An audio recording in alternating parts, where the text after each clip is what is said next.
process. Yes, how did that work out? 6 years on and we're still waiting for the final report.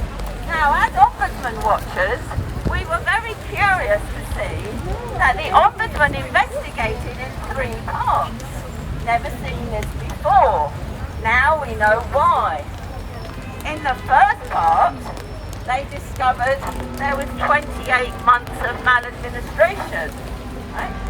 The white paper of 93 says the women should be given 16 years notice. That was the intention of government. How did they reduce 16 years to just 28 months?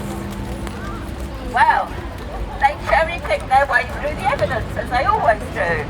So on 28 months, they published that report. That report cannot now be challenged. It's set in stone. Then they did the second report. What was the harm caused?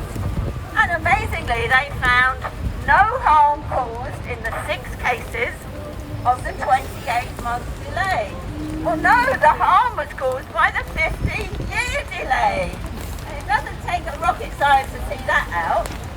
So now the second report is going to be judicially reviewed. How many of you here have still not seen that report? Yeah. Exactly. That report is still hidden.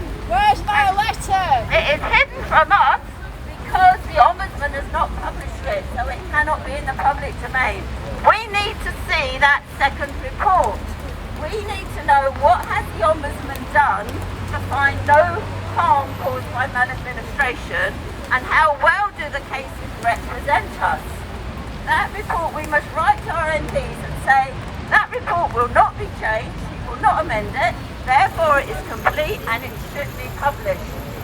Now you may have come to realise that the Ombudsman doesn't protect us, and none of the regulators protect us.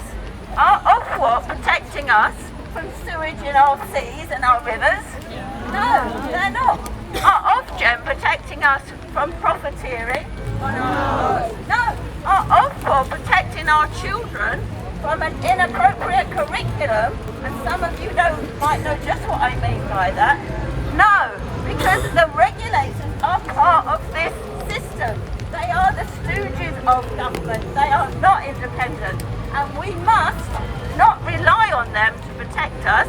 We must rely on each other, because we're the only ones pushing back against government overreach and, quite honestly, corruption. It is government corruption. We have been robbed, and the Ombudsman is not a protector of the people, it's not impartial, and it's not independent. Quite right with that sign. So well done, ladies. We've got the fight of the lot of our lives on our hands, because they're coming now for our children and our grandchildren. Will they ever be able to retire? No. They're pushing it up. We will work until we drop. So well done for staying connected. We must stay connected and fight on all fronts now, because none of the authority bodies can be relied on to do the job we pay them for. So thank you very much, and well done for coming out.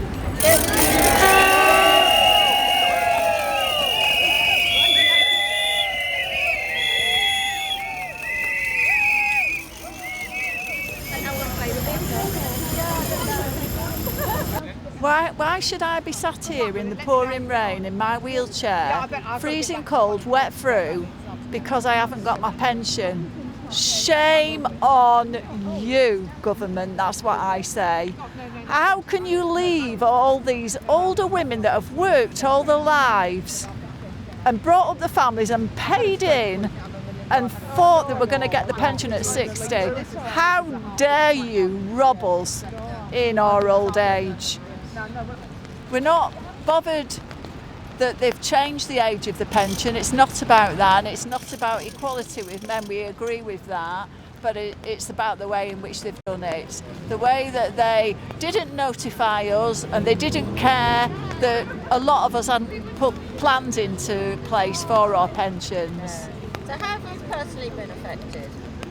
Well, look at me. You know, I'm a woman. I'm an older woman, so people would call me elderly. And I'm also a disabled woman. And with that comes the fact that I can't work anymore and I still haven't got my pension. Hopefully I'll live long enough to get it in December. And then I intend to live as long as I can because I've lost out on 6 years. Yes, I've heard 100 women a day die before they get their pension. Yeah. Yes, I don't want to be a statistic. I don't want to be one of them women. And, you know, my heart breaks. I cried when I heard what you were saying before. And it's not right. We've been treated unfairly. And I believed, you know, I truly believed that the Ombudsman was going to put it right. I had such faith in that. Yes, how do you feel about the intervention of the Ombudsman in 2017? I think it's disgraceful. I sent 3 letters in and got a letter back saying that they destroyed them. They destroyed your letters? Yes. They was just doing the 6 sample cases and that's as far as it was going to go. So all the other evidence has been destroyed? As far as I know, yes. And what do you think of the time delay? It's taken 6 years now and there's still It's not... disgraceful. Women are dying because they're doing nothing. Shame on them. They should be ashamed of themselves. I'm ashamed of my country doing this to our elderly women. I've actually lost £48,000. I had no notification whatsoever of the 5 years that they did put on at first. I did get a letter for the last 12 months that was added on. So I went to work one day and to be told by a colleague that you wouldn't be retiring at 60. You know, I was 58. It wouldn't be 60. They changed it. I had no idea. So you just had 2 years' notice then? 2 years' for your notice. employer? Yeah, I've worked since I was 15. I think it's dreadful that they only use 6 cases and the length of time we've had to wait and we still don't know. We've still no idea.